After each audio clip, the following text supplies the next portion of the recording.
بسم الله الرحمن الرحيم الحمد لله رب العالمين والعاقبة للمتقين والصلاة والسلام على أشرف الأنبياء وإمام المرسلين سيدنا نبينا وعلى آله وأصحابه أجمعين أما بعد السلام عليكم محترم أهل الإسلام birodaron ikrom, hurmatli otaxon, okaxonlar, xususan Alloh taoloning aziz mehmonlari.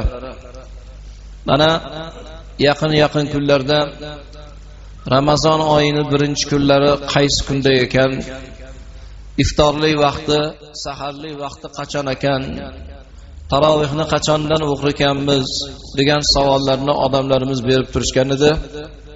Allohning mana rahmati nozil bo'lib, shunday bir barakot oyi, fazilat oyi, muborak Ramazon oyini bugun 11-kunlari mag'firat dahasiga dohil bo'lib, juma namozida hammamiz safma-saf, qatorma-qator o'tirib, shunday bir fazilatli kunlarni savobidan bahramand bo'lib turibmiz. Mana shu Ramazon oyi boshlangandan beri ko'pchiliklarni ko'rishni Alloh nasib etdi. Ko'pinglarni mana endi ko'rib turibmiz. Fursatdan foydalanib, garchi bugun 11-kunlariga noil bo'lib turgan bo'lsak ham, mana shu kirib kelgan 11 oyning sultoni bo'lgan, jannat eshiklari ochiladigan, do'zax eshiklari yopiladigan, duolarimiz yaratganning dargohida qabul bo'ladigan rahmat oyi, barakat oyi, muborak Ramazon sharif oyi bilan hammanglarni muborakbod qilamiz. Shu bilan birgalikda o'tgan yillari Ramazon oylarida hayot bo'lgan, iftorliklarda qatorimizda turgan, saharliklarda birga o'tirib saharlik qilgan, tarovih namozlarida, xatmi Qur'onlarda saflarimizda turgan, qaysi birimizni otamiz, qaysi birimizni onamiz, qaysi birimizni jigarlarimiz, yori birodarlarimiz mana bu yilgi Ramazonlarga yetolmasdan dunyodan ko'z yumib rihlat qilib o'tib ketishdi. O'tganlarni Alloh rahmat qilsin. Shu Ramazonlarga sog' salomat, tinch omonlikda yetib, bu oyni ko'rib turganimiz bilan sizlarni muborakbod qilaman. O'tgan Ramazon oylarida shu fazilatli kunlarni savobidan bahramand bo'lib, ro'zalarni bemalol tutib, lekin bu yilga kelgan paytda uzrli sabab bilan kimga Alloh bir dard berdi, kimga bir boshqa holat, mana shunday holatlarda ro'zalarni tutolmasdan hijolat bo'lib turgan hamyurtlarimizga, birodarlarimizga Allohdan shifoi komillar tilab, o'zimizni hojatimizga o'zimiz yarab turganligimiz bilan, birovni xizmatiga muhtoj bo'lmasdan oyog'imiz bilan yurib ibodatga kelayotganligimiz bilan, iftorlikmi, saharlikmi, bemalol behojat shu ibodatlarni qilib turgan bandalarni qatorida bo'lganligimiz bilan sizlarni muborakbod qilaman.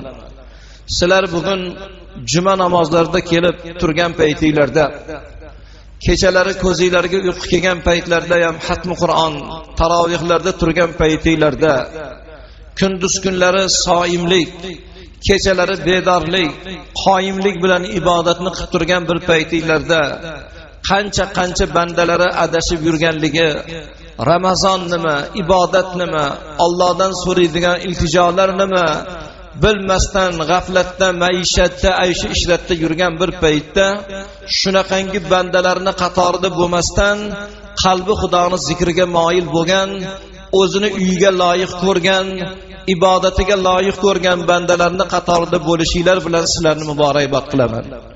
Endi muhtaram aziz birodarlar, ana Ramazon oyi boshlangandan buyog'iga matbuotlarda ham, iftorliklarimizda ham mana bu Ramazonning fazilatlari haqida, Ramazonni insonga beradigan manfaatlari to'g'risida juda ko'p gaplarni gapirib kelishyapti, eshityapsizlar.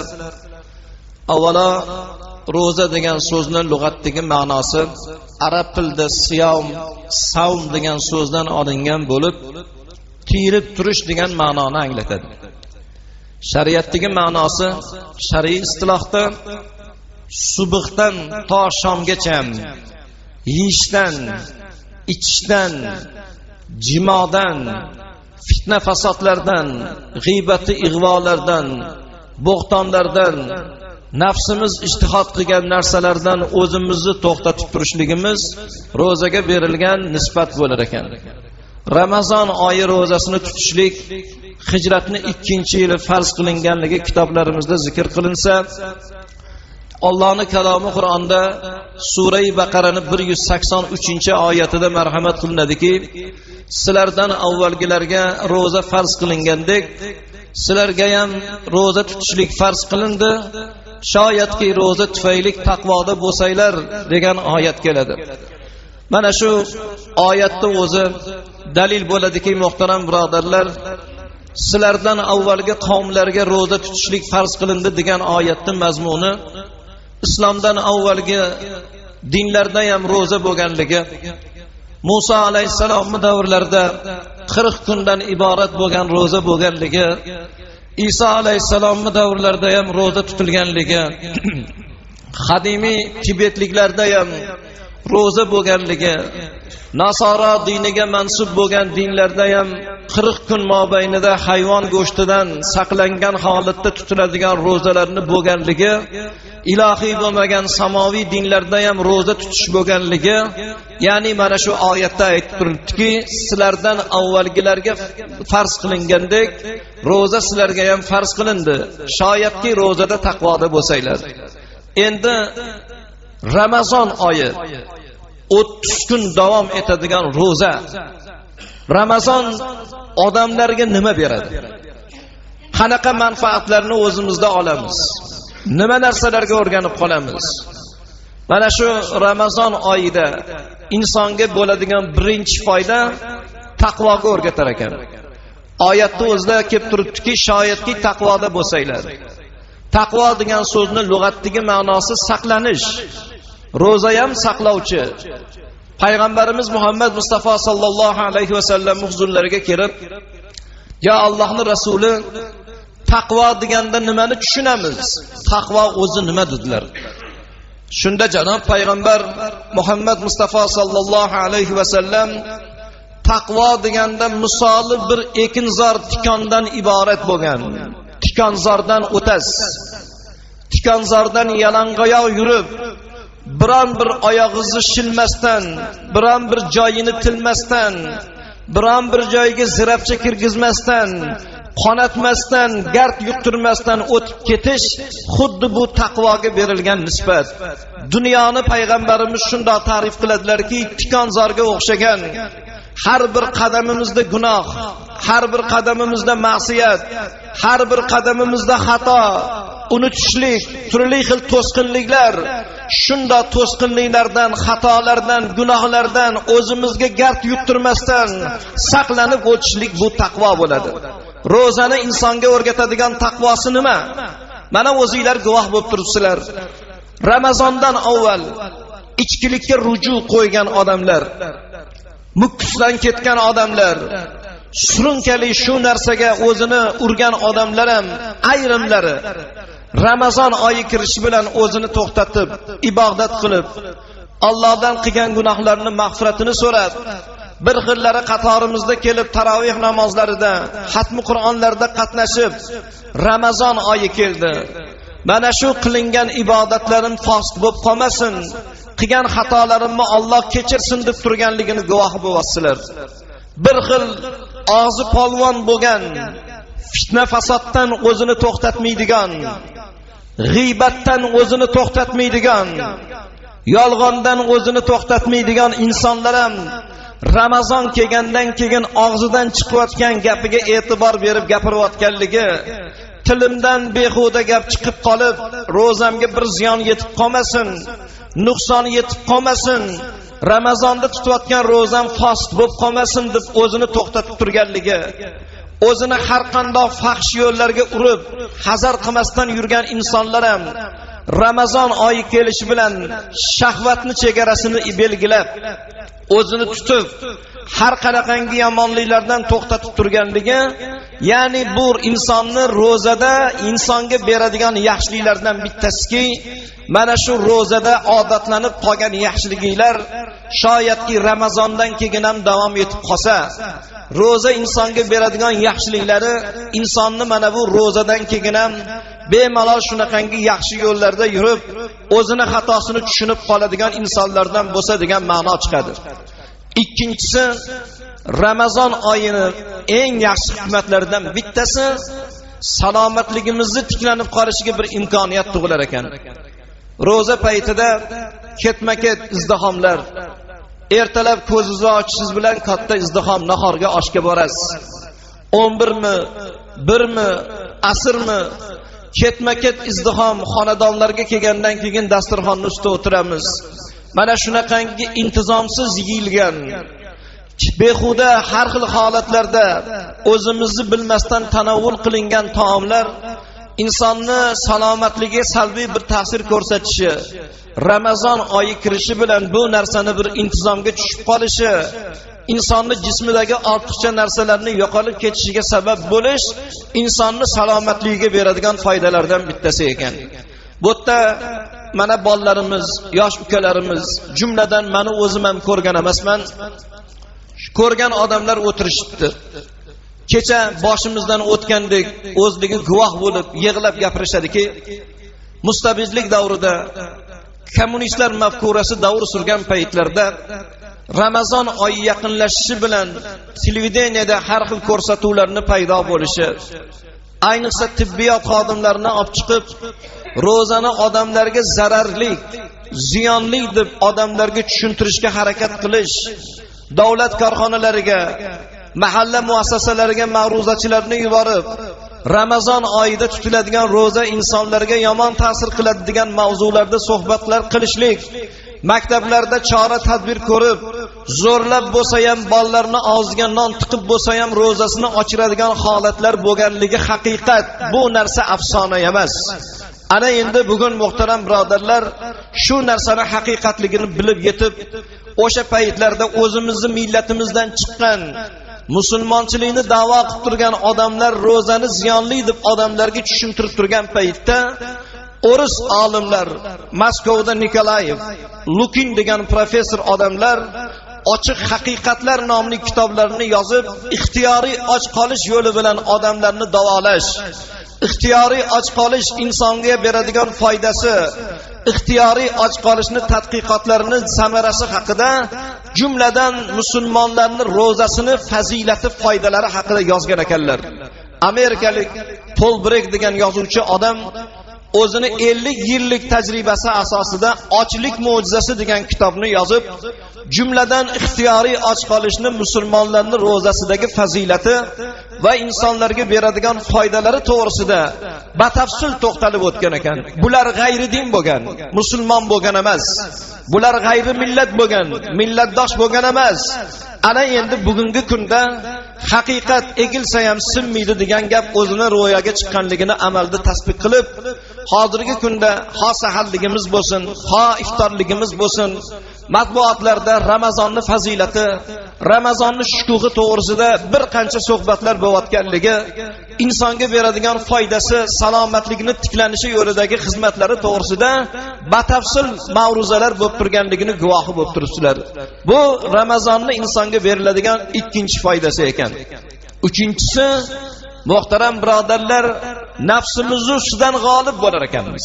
Ro'zada nafs shayton bilan insonga dushman bo'lgan eng yomon illatlardan bittasi ekan. Agar nafsimizni so'ziga kirsak, nimalarni qilmaymiz? Shahvoniy hirs, yeyish, ichish, turli xil balolarga giriftor bo'lish, ko'pincha nafsini qo'lidan berib qo'ygan, nafsiga qul bo'lib qolgan odamlarning hayotida bo'lar ekan. Lekin ro'za nafsni ustidan g'olib bo'lib, mana shu ro'za tufayli o'zimizni to'xtatib turishimiz, nafsimizdan g'olib bo'lishlik bo'lar ekan. To'rtinchi, ro'zani insonga beradigan foydalaridan bittasi, farishtalarni sifati bilan sifatlanar ekanmiz. Qanaq qilib ro'za tutgan odam farishtalarni sifati bilan sifatlanadi? Farishtalarda yeyish yo'q, farishtalarda ichish yo'q, farishtalarda jimo yo'q, farishtalarda fitna yo'q, fasod yo'q. Roza tutgan odam ham yeyishdan, ichishdan, jimodan, fitna fasoddan o'zini to'xtatib turgandan keyin farishtalarning darajasiga, maqomiga yetgan ulug' bir darajani qo'lga kiritar ekan. Ana undan keyingi ro'zani odamlarga beradigan foydasi insonning qalbi musaffo bo'lar ekan. O'zingizlarni boshingizlardan o'tyapti.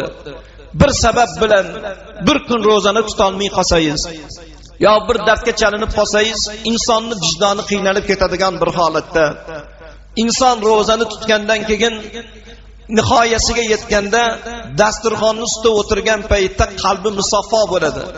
Janob payg'ambarimizdan hadis borki, ro'zador bandaga Alloh ikki xil xursandchilikni ato etadi. Birinchi xursandchilik iftor vaqti yaqinlashgan vaqtda xursand bo'lar ekan. Ikkinchisi, meni dargohimga kelgan paytda meni o'zim xursand qilaman deydi Alloh. Iftorning vaqti yaqinlashganda bekami ko'z shu ro'zani tutdim, nihoyasiga yetkazdim. Endi hozir og'zimni ochib mana shu noz ne'matlarga og'zim tegadi deb bir xursand bo'lsak, og'iz ochilgandan keyin tutgan ro'zamiz uchun Allohning dargohida yana bir xursandchilik bo'lar ekan. 10 dan 700 darajagacha Allohning savobi bo'lar ekan boshqa ibodatlarda. Lekin Alloh marhamat qilyaptiki, bandamni qilgan jami amallari o'zi uchun, lekin ro'zasi men uchun. Ro'zani savobini men beraman. Bu hadisning sharhi nima bo'ladi? Mana jumaga keldinglar.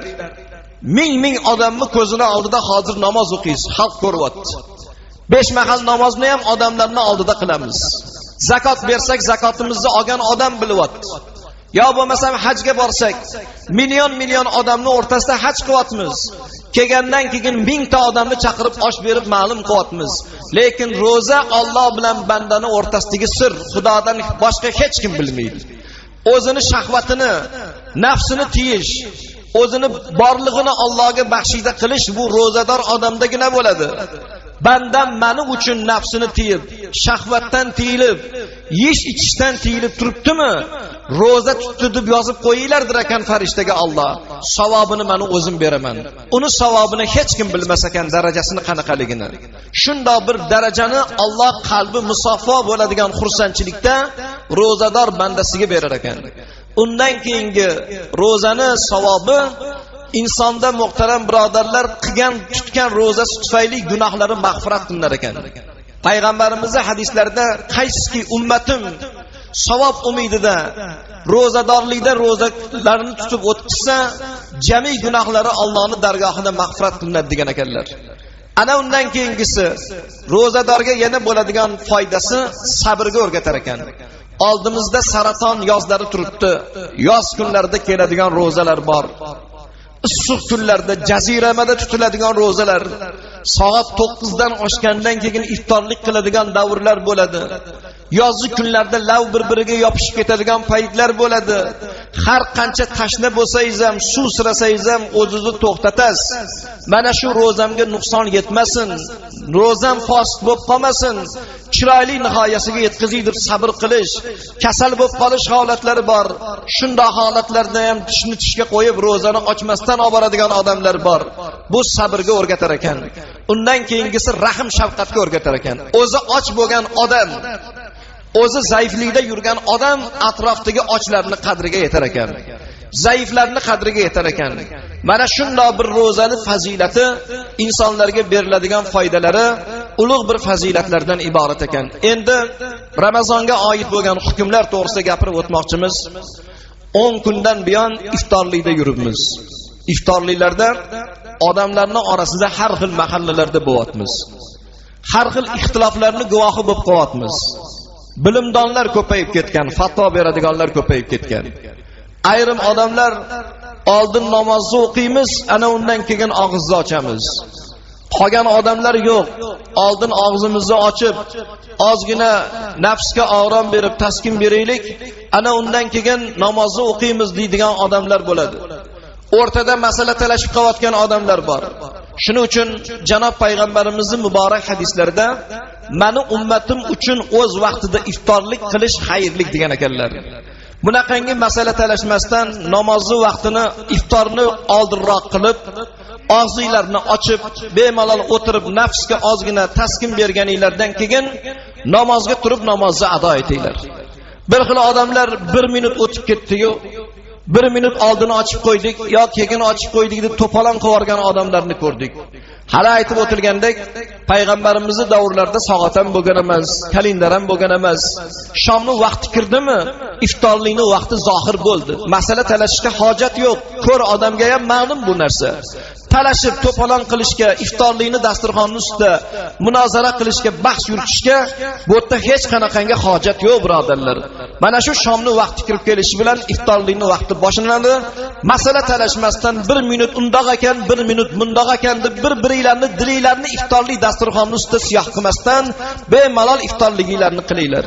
Ikkinchisi, iftorlik vaqtida janob Rasulullohdan hadis bor. Dunyoni so'zlarini qo'yinglar. Bozordagi dollardan tortib sotilayotgan narx-navo molni, siyosatni, tijoratni o'zini holiga qo'yinglar. Iftorlik vaqtida duo qilinglar. Payg'ambarimizdan hadis bor. 3 xil duo bor, qabul bo'lmasdan ilojisi yo'q. Birinchisi, odil podsholarning qilgan duosi Allohning dargohida qabul. Ikkinchisi, zulmda yurgan mazlum odamning duosi qabul.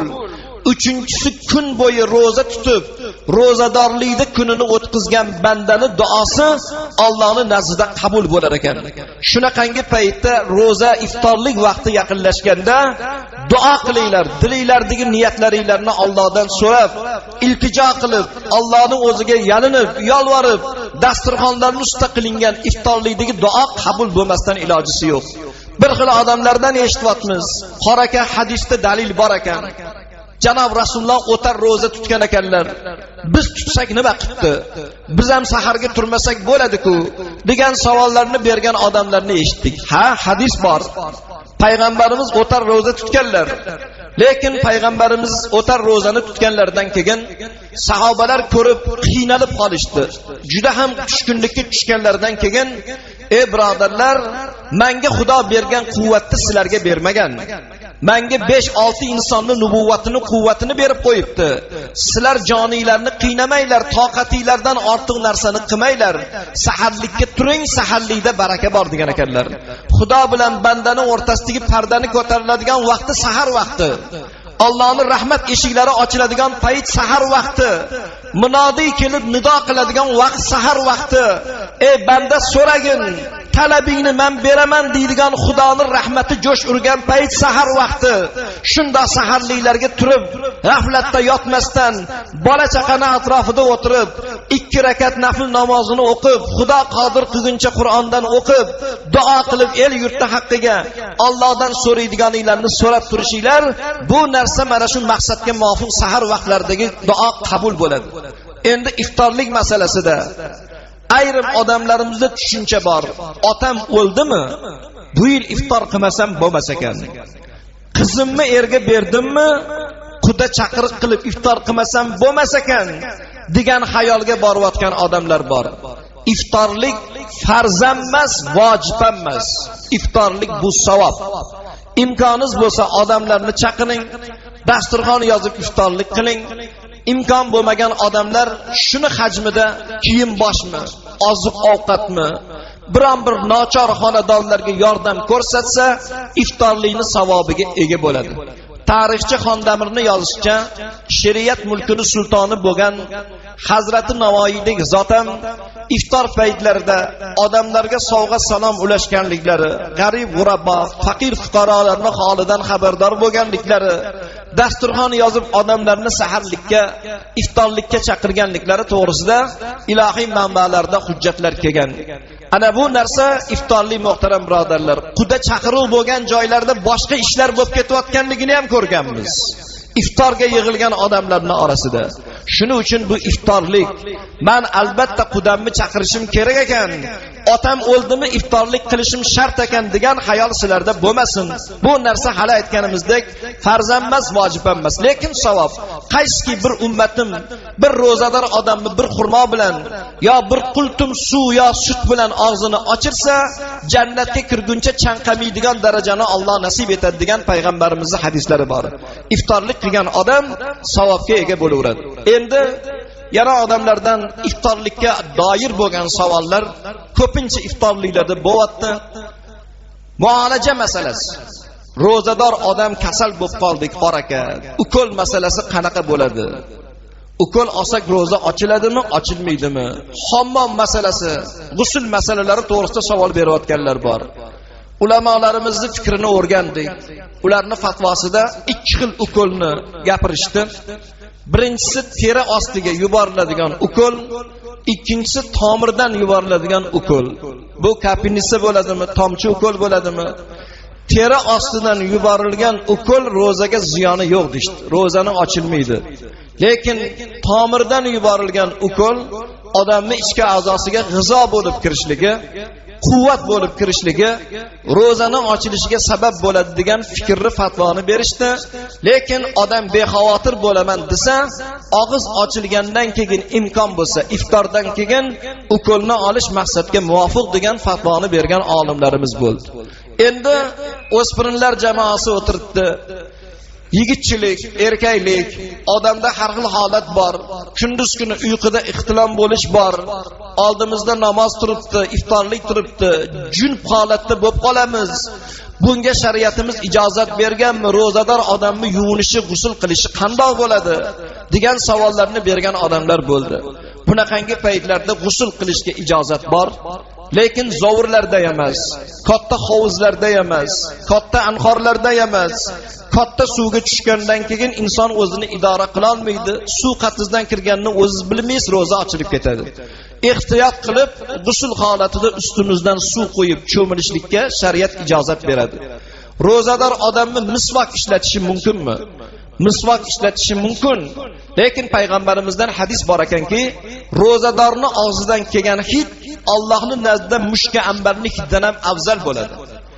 Ovqat hazm qilingandan keyin, peshindan keyin insondan og'zidan chiqadigan hid bo'ladi. Bu maqtovga sazovor emas. Lekin hadisda jannatda mushka ambarning hididan ham afzal. Shu hidni yo'qotmaslik uchun peshindan keyin iftor vaqtigacha misvak ishlatishni ulamolarimiz maslahat berishmaydi. Mana shu narsa ro'zador odamlarga Ramazon oyi davomida kerakli bo'lgan, bilishimiz lozim bo'lgan vazifalardan bittasi. Xudo xolasa mana bundan keyingi ro'zalarimizda ham Alloh qodir qilguncha fitr sadaqasi va Ramazondagi boshqa hukmlar to'g'risida ham xabar beramiz. Endi bugun mag'firat dahasida turibmiz. Mag'firat degan so'zning ma'nosi nima? Mag'firat kechirish degan ma'noni beradi. Bir-birimizni xatolarimizni kechiradigan, o'rtamizdagi adovatlarni unutadigan, bir-birimizga chiroyli bir munosabatni davom ettiradigan daha mana shu mag'firat dahasida bo'lar ekan. Payg'ambarimiz Muhammad Mustafa sallallohu alayhi va sallam Abu Hurayra roziyallohu anhu rivoyat qiladilarki, minbarga chiqib xutba qildilar Ramazon oyida. Birinchi minbarga qadam qo'yganlarida amin dedilar. Ikkinchisiga yana qadam bosdilar, amin dedilar. Uchinchisiga qadam bosdilar, amin dedilar. Shunda biz taajjub qildik. Ya Allohning rasuli 3 marotaba amin, amin, amin dedingiz. Buni sababi nima dedik? Shunda Rasululloh, men minbarni birinchi pilla poyasiga qadam qo'yganimda Jibril alayhisalom keldilar. Ey birodarim Muhammad, Allohning habibi, qaysi ummating Ramazonga salomat yetsa, tanasida joni omon bo'la turib, imkoniyati bo'la turib, qodir bo'la turib Ramazon ro'zasini tutmasa, o'shanda ummating xor bo'lsin dedilar, men amin dedim. Ikkinchisi pilla poyiga qadam qo'ydim. Ey birodarim Muhammad, Allohning habibi, qaysi ummating Ramazonga yetsa-yu, tili fitna fasoddan to'xtamasa, g'iybatdan to'xtamasa, ig'vodan to'xtamasa, o'shanda ummating xor bo'lsin dedilar, men amin dedim.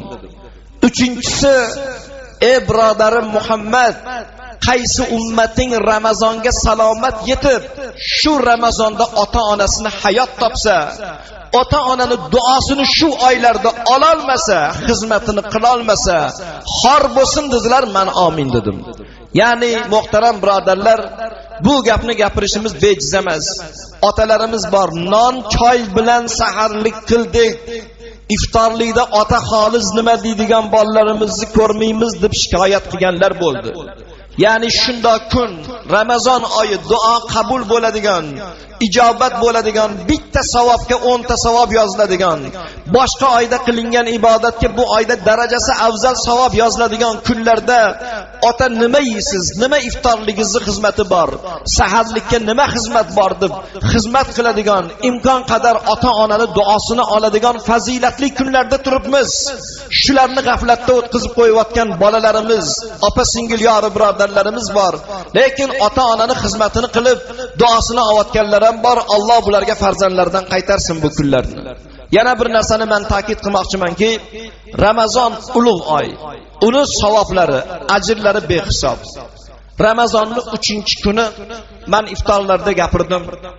O'zbekistonga tijoratchi ukalarimizni bittalarini firmalariga Sankt-Peterburg shahridan o'ris birodarlarimiz mehmon bo'lib kelishdi. Tushlik vaqtida majbur bo'lib ovqatga taklif qilsak, sizlarda Ramazon oyi ekan, shunaqangi bir ulug' oy ekan, musulmonlarning bayrami, duosi qabul bo'ladigan kunlar ekan, ko'pchilikning oldida ovqat yeyish bizga noqulay bo'lib turibdi. Imkon bo'lsa mehmonxonaga olib borsanglar, o'sha yerda ovqatlansak degan gapni gapirishibdi. Bozorga tushsangiz, boshiga oq do'ka ro'mol o'ragan onalarimiz, soqol qo'ygan otaxonlarimiz, nuroniy akalarimizni bemalol namoyishkorona odamlarning oldida o'tirib, somsaxo'rlik qilib, kavobxo'rlik qilib, shopirib choyxo'rlik qilib o'tirgani, challarga kelgan xotinday ovqatlanib o'tirgan odamlarni ko'rdik. Bu haqiqat. Muhtaram birodarlar, bir odam roza tutib turgan bo'lsa, shuni tutgan rozasi tutgan ekan, ibodatda ekan, men o'zimni nafsimni tiyib roza tutmagan odam to'xtatib tursa, qilgan ishiga yarasha savob oladi. Bir xil odamlarimiz qoraka iftordan oldin bir roq kirib ketsangiz, duo qilib ketsangiz deb taklif qilishyapti. Iftordan oldin kirsak, xonadonlarda bemalol ovqat yeb o'tirgan joylarni ko'ryapmiz. Ramazonning hurmati bor. O'zi 30 kun davom etadigan Ramazon. Shunda oylarni g'animat bilaylik. Odamlar tasbih bilan, xatmi Qur'on bilan, kechalari taroveh namozlari bilan band bo'lgan paytda qo'lidan narda tushmayotgan, karta tushmayotgan, ayshi ishrat maishatdan bo'shamayotgan insonlarning borligi ham haqiqat. Kelasi Ramazonga kim bor u, kim yo'q? Bugun sizu biz yetib turibmiz. Kelasi Ramazonlarga qaysi birimiz yetamiz? U Allohning izmida. Shuning uchun birodarlar, bu oyni hurmatini yerga urmasdan, baqadri imkoniyat chiroyli bir ibodatda o'tishligimizni Alloh nasib etgan bo'lsin. Kelasi Ramazonlarda, jumalarimizda fitr sadaqaning hukmlari inshaalloh, hali uni zakotning nisoblari, shu bilan birgalikda 3-10 kunlikda bo'ladigan ibodat, e'tikof masalalari va mana shu hukmlar haqida Laylatul Qadr kechasining fazilatlari to'g'risida ma'lumot beramiz degan umiddamiz. Endi Ramazonda duo qabul bo'ladi. Shu yerda akalarimizdan duo talab qilgan odamlarimiz bo'lishibdi. Bu akalarimizdan birlari ushbu ulug' kunlarda yaratgan Allohdan jumla mo'minlar qatorida qizimga oq yo'l berishini hamda kelinimni dardiga shifo berib, o'g'lim bilan qo'sha qarib, ularga aqlli, xushli, umri bilan qilib beradigan solih bir farzandlarni ato etishni so'rab, jamoatdan duo olib bersangiz deb sizga hurmat bilan muxlisingiz Shuhratilla akamiz duo talab qildilar. Jamshidjon birodarimiz otalari Abdug'ani akamizni haqqiga, otamni haqqiga bir duo qilsangiz, mana biz farzandi solih bo'lib, el yurtga xizmat qiladigan bo'ldik, yurtga qo'shildik, otamizning xizmatlari ko'p, otamizga bir duo qilasiz dedilar. Jamoatimizda xizmatda yuradigan, mahallamizning eng hurmatli odamlaridan, halol, pokiza akalarimizdan Ilhom akamiz ayollari Arofatxon onamizni haqqiga duo talab qildilar. Ancha yillardan beri ayonim betob bo'lib yotibdi. Jamoatdan shunday Ramazon kunlari duo to'silmaydigan soniyalarda bir duo talab qilib bering degan talablari bo'ldi. Bir duo qilamiz. Shuhratilla akamizni ham qizlariga Alloh oq yo'l bersin.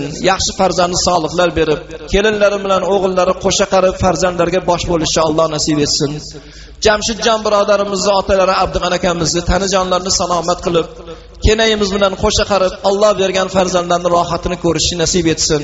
Ukalarimizni ham Alloh tanijonni salomat qilib, otalariga o'xshab el yurtga xizmat qiladigan farzandlardan bo'lishni nasib etsin. Qolaversa, mana bu Ilhom akam Arafat onamizni haqlariga duo talab qilyaptilar. Alloh dard bergan qudratidan shifoi komillar bersin. Juma kunida Ramazon oylarida turib duo qilyapmiz. Jami bemorlarimizga o'zing dard berding, qudratingdan shifo bergin. Shularni qatorida bu onaxonimizni ham dardlariga o'zing shifo bergin. Subhana robbika robbil izzati amma yasifun va salamun alal mursalin valhamdulillahi robbil alamin. Robbana ighfir lana va li ikhwanina alladhina sabaquna bil iman va la taj'al في قلوبنا غلا للذين آمنوا ربنا إنك رؤوف رحيم برحمتك يا أرحم الراحمين. الله أكبر.